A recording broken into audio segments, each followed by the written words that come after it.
Good morning or good evening, guys, wherever you are. In today's video, I will show you how to fix and solve this problem on your Temu application. Just watch and follow this video till the end.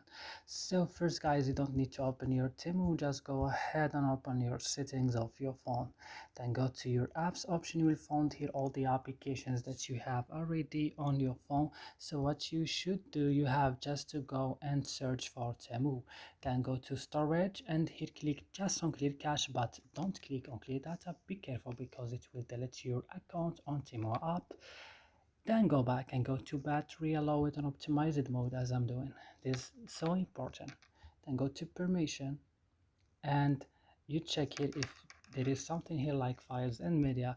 Then you have to go to your Play Store, check that your Temu is updated on the last version, then go and restart your phone. So that's it. Don't forget to support us by like and subscribe. See you next time.